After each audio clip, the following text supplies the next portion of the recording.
What's the difference between the average billionaire and you and me? Well, besides the billionaire part.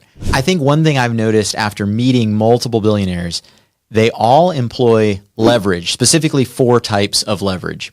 You may say that's obvious, but the question is, can you or I employ those same types of leverage to get similar results?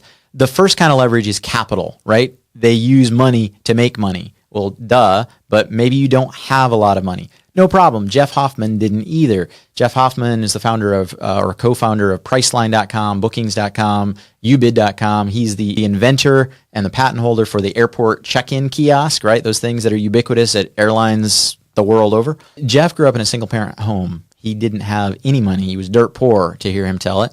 And yet he invented multiple billion-dollar companies. So how did he do that? Well, you can borrow money. You can raise capital from other investors. You can leverage capital through things like real estate. The point is that you've got to leverage capital if you want to create a huge impact in the world. Number 2 form of leverage is people. If you've got a zone of genius, you're really good at something, but you're distracted because you're managing projects and you're selling the thing and you're doing the accounting and you're trying to run operations. Instead, delegate all of those things. Hire other people, leverage people and their strengths and abilities. Let them do what they are awesome at. You do what you're awesome at, and you get 2 + 2 equals not 4, but 6 or 26. The third form of leverage is technology. Look, if you can figure out how to maybe invent your own technology, as Jeff did with the airport kiosk, but you might be able to just license or subscribe to somebody else's technology. Figure out how to become more efficient so that in the same 24-hour day as your competitor, you're creating twice the value. Automate things, systematize things, make things more efficient with technology. The fourth form of leverage is brand.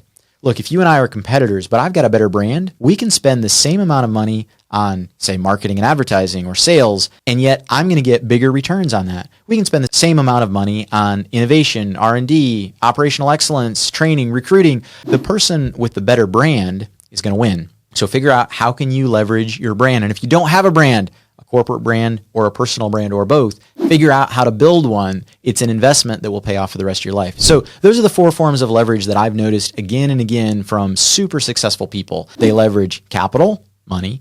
They leverage people. They leverage technology, and they leverage their brands, both personal and corporate brands. And that's the way they take the same amount of time that you and I have and get way bigger results. It's through leverage. So here's my challenge to you.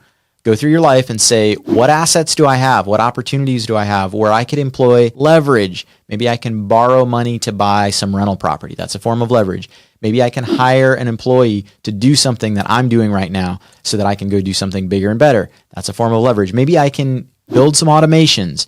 Maybe I can strengthen my brand or launch a brand or start a personal brand if I don't have one. Figure out how to leverage what you have so that your same inputs can yield double or triple or 10x the outputs. If you found this helpful, like and follow for more or visit growwithtim.com.